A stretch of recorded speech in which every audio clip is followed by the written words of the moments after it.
bonjour, bienvenue dans l'interview. Aujourd'hui, je reçois Barbara Tract. Bonjour. Bonjour. Vous êtes chef de groupe écolo au Parlement de la Fédération Wallonie-Bruxelles et évidemment aussi députée bruxelloise.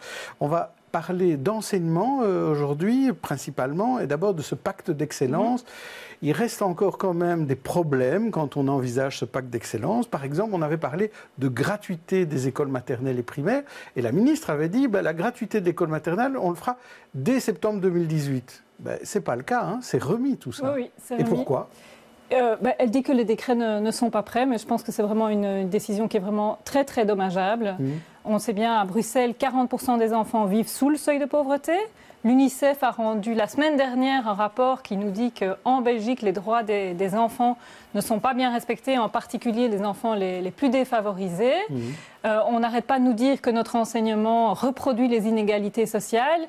Le PS et le CDH n'arrêtent pas non plus de le dire au Parlement. Ils nous disent que leur cœur saigne par rapport à ces enfants en situation de précarité. Et dans le même temps, ils reportent d'un an cette mesure tellement importante pour les enfants, les petits-enfants, de la gratuité dans les maternelles. C'est une mesure c'est une décision que je ne m'explique pas et que je trouve vraiment, vraiment très, très dommage.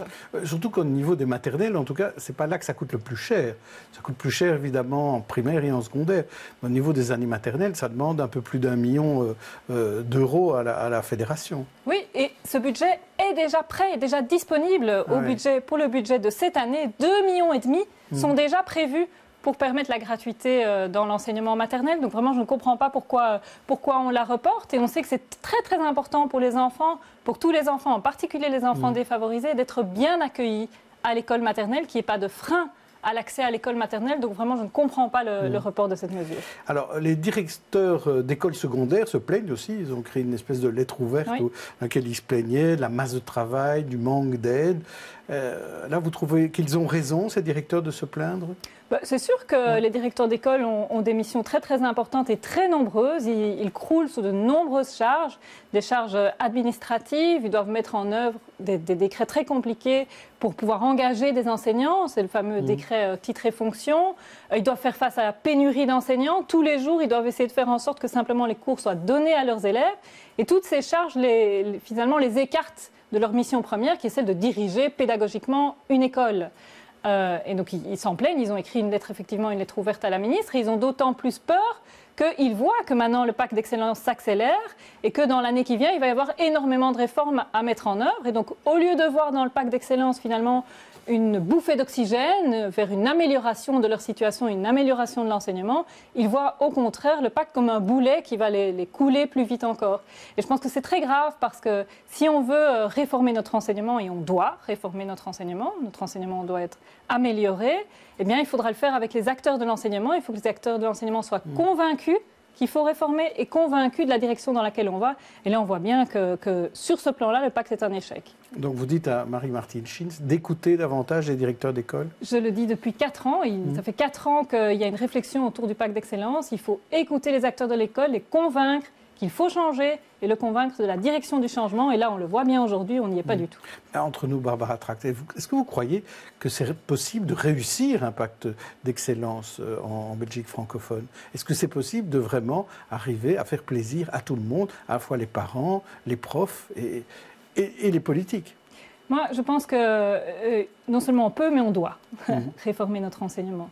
Et c'est sûr que sans l'adhésion des acteurs, rien ne changera. Si chaque enseignant dans sa classe n'est pas convaincu qu'il faut changer, eh bien, rien ne changera. Donc, il est nécessaire de créer cette adhésion. Et donc, je pense qu'il aurait fallu mettre à profit les 4 années qui viennent de passer pour faire vraiment participer les enseignants dans les classes. Ça a déjà été fait, des études participatives de l'état dans lequel les enseignants se sentent. Ça a été fait il y a plus de 10 ans, ou même sur la réforme de la formation initiale. Il y a eu des études participatives. Il y a des réseaux à Bruxelles où on fait participer les enseignants au changement. Je pense par exemple à des écoles à la ville de Bruxelles, l'école du Tivoli à Laken, où les enseignants se sont réunis pour changer leurs pratiques et ça a amélioré je veux dire, fondamentalement l'accueil des enfants dans cette école-là. Il y a d'autres écoles, d'autres réseaux où on fait le même travail. Et donc, au niveau de la Fédération Wallonie-Bruxelles, on peut le faire aussi. Et je pense que là, on a manqué le coche. Alors, il y a aussi une grosse discussion pour l'instant sur scinder le pouvoir régulateur et le pouvoir organisateur de la Fédération Wallonie-Bruxelles. En fait, la ministre, elle a toujours été juge et partie. Hein. Et ça, vraiment, tout le monde est d'accord qu'il faut arrêter. Oui. La majorité veut le faire, mais elle a besoin d'une majorité de 2/3, donc elle a expliqué, c'était hier midi, aux partis d'opposition, dont vous, un peu comment elle allait fonctionner. Et alors, est-ce que vous êtes d'accord de monter dans le bateau de la majorité pour scinder donc ce pouvoir ?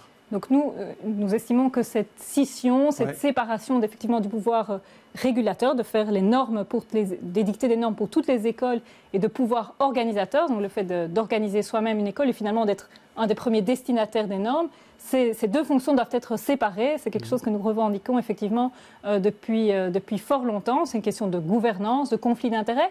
C'est aussi une question d'amélioration de notre enseignement parce que ce réseau a besoin d'un nouveau souffle. Et donc le fait de découpler, comme on dit dans le jargon, de séparer ces deux fonctions permettra aussi de renforcer ce réseau, de lui donner un nouveau souffle. Donc nous sommes tout à fait d'accord d'y travailler. Nous avons répondu. Dans quelles conditions alors ? Mais il y a une balise très très importante, c'est qu'il faut qu'il y ait une séparation effective de ces fonctions.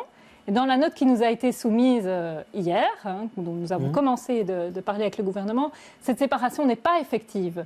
Puisque, en réalité, dans la proposition que la majorité, le gouvernement nous fait, on nous dit finalement que ce pouvoir organisateur qui serait autonome et séparé, en fait, il serait composé d'un administrateur général qui serait désigné par le gouvernement. C'est le gouvernement lui-même qui dirait qui est l'administrateur général. Et le conseil de ce réseau serait composé aussi de représentants des ministres. Et donc cette séparation, en fait, est tout à fait fictive, en tout cas dans le projet du gouvernement. Donc nous sommes pour une scission, pour une vraie scission. Et donc à ce stade-ci, les propositions que nous font le gouvernement ne sont pas des propositions de véritable scission. Finalement, le gouvernement, il n'a pas besoin de vous, parce qu'il suffit qu'il arrive à convaincre le MR et il aura ses 2/3. En effet, mais donc nous restons sur cette ligne de véritable découplage. J'entends tous les partis dire qu'ils souhaitent un véritable découplage, et nous disons que, en tout cas dans la note telle qu'elle est présentée aujourd'hui, nous ne sommes pas le résultat auquel on aboutit n'est pas un véritable découplage. Alors, on va parler aussi du stress des examens, parce qu'on a le CEB, le CE1D, le CESS, tout ça, ça démarre vendredi, ça se terminera au plus tard le 22 juin. Les fuites semblent être oubliées, on n'en parle plus. Le stress, lui, il est toujours là. Alors, je vais vous demander votre réaction, je vous en propose 3. La première, ces épreuves n'ont aucun intérêt. La deuxième, c'est il est essentiel de valider les compétences de chacun. Et la troisième, ce sont de toute façon les parents qui trinquent. Aïe. Le choix est difficile. Oui, le choix est difficile. C'est un peu entre le 1 et le 2. Ouais.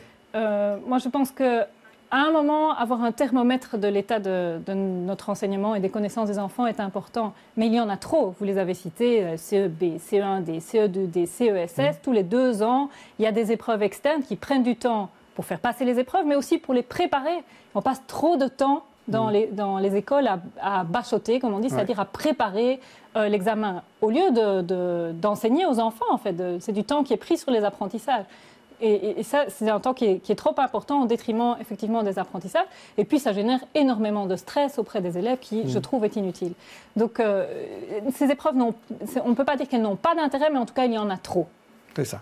Alors, dernière question qui n'a plus rien à voir avec l'enseignement, mais quand même vous en parlez quand vous êtes réunis au Parlement de la Fédération, c'est vous parlez football, parce qu'il y a le mondial qui démarre ce soir.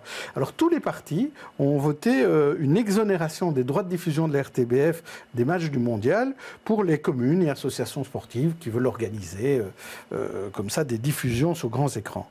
Est-ce que vous allez être écouté par la RTBF ? J'espère qu'on le sera. Je veux dire, l'ensemble des partis, y compris les partis de la majorité, ont voté hier cette résolution qui demande cela. Donc, il me semblerait évident que la RTBF va nous écouter. Je veux dire, la RTBF reçoit des financements très importants de la Fédération Wallonie-Bruxelles. Il y a un contrat de gestion. Et le ministre n'est pas non plus venu nous dire hier que ça n'était pas possible. Donc, j'imagine, bien sûr, que la RTBF va nous écouter. Ce qui est important surtout, c'est que chacun, chacune, parce que le football, c'est c'est la fête, que chacun puisse vivre cette fête autour des écrans géants ou chez soi ou dans les cafés dans les semaines qui viennent. Alors vous êtes dans la majorité à Schaerbeek. Est-ce qu'on fera la fête à Schaerbeek pour la Coupe du Monde? Eh ben, j'espère qu'on la fera. Donc on a vu qu'il y a des difficultés en termes de sécurité pour le grand écran géant qu'on avait prévu dans le stade. Et vous espérez quand même qu'on pourra le faire fonctionner dans les jours à venir? J'espère. Donc visiblement la difficulté concerne les premiers matchs. J'espère qu'on va trouver des solutions pour la suite, parce que le football, ça permet quand même de réunir tout le monde. Hein. Ça réunit les enfants, les parents, les francophones, les néerlandophones. C'est quand même pas si souvent qu'on a des moments comme ça où tout le monde peut partager une même fête. Et donc j'espère qu'à Schaerbeek aussi, on pourra avoir un événement comme celui-là qui rassemble tous les Schaerbécois pour regarder les matchs de foot. Et en plus, on peut vibrer pour plusieurs pays. On peut vibrer pour la Belgique, mais pour d'autres pays aussi. On a le choix. Tant qu'on est à parler de Schaerbeek, parlons de cette place Le Hon et de ce parking qui donc n'aura pas lieu. Comment est-ce qu'on va faire? C'est un quartier où il est difficile de se parquer, c'est tout près de la place Collignon. Est-ce qu'il y a d'autres solutions que ce parking? Moi, je pense qu'il va falloir continuer à y réfléchir. Je ne suis pour ma part pas super favorable à ce qu'on crée des parkings souterrains. Ce sont des grands travaux qui coûtent énormément d'argent, mais moi je souhaite qu'on puisse aussi avoir moins de voitures dans l'espace public. Et donc finalement ce parking souterrain était peut-être une manière de trouver un compromis entre la nécessité d'avoir des places de parking et le fait d'enlever des places de parking en surface. Donc je pense qu'on va devoir se remettre autour de la table, bien sûr avec les riverains, avec la commune, et avec les opérateurs de parking pour essayer de trouver des solutions qui agréeront à tout le monde. C'est-à-dire qu'il faudra quand même un parking quelque part, c'est ça que vous dites? Moi, je souhaite... Même si vous n'êtes pas une fan des parkings. Mais non, moi je souhaite globalement qu'on ait de moins en moins besoin d'utiliser sa voiture en ville. Je trouve qu'il y a trop de voitures en ville. Mais c'est clair que... Vous ne pouvez pas exiger des gens qui vendent leur voiture. On ne peut pas exiger des gens qui vendent leur voiture. On peut en tout cas très clairement dire aux gens que nous souhaitons qu'ils utilisent plus les transports en commun, qu'ils aillent à pied, en trottinette, enfin par tous les moyens de mobilité douce. Et on doit les encourager à le faire. On le fait encore trop peu, globalement, dans toute la ville. On doit garantir aussi plus de sécurité routière. Donc il y a vraiment des politiques à mettre en place en termes de mobilité. C'est sûr et certain, on doit développer le REB. Il y a plein le réseau express bruxellois, donc utiliser aussi les voies de chemin de fer intra-bruxelloises comme pour la mobilité bruxelloise. Donc il y a plein d'alternatives qu'il faut aussi développer, aussi pour le vélo, bien entendu. Mais aujourd'hui, on est dans cette situation de tension. Et c'est clair qu'à Schaerbeek, on a un problème de parking qu'on doit pouvoir régler dans un équilibre avec les riverains et avec ici le gestionnaire de parking. Merci Barbara Track. Demain, vous retrouverez Stéphanie Meyer avec un autre invité. D'ici là, bonne journée, bonne soirée à tous.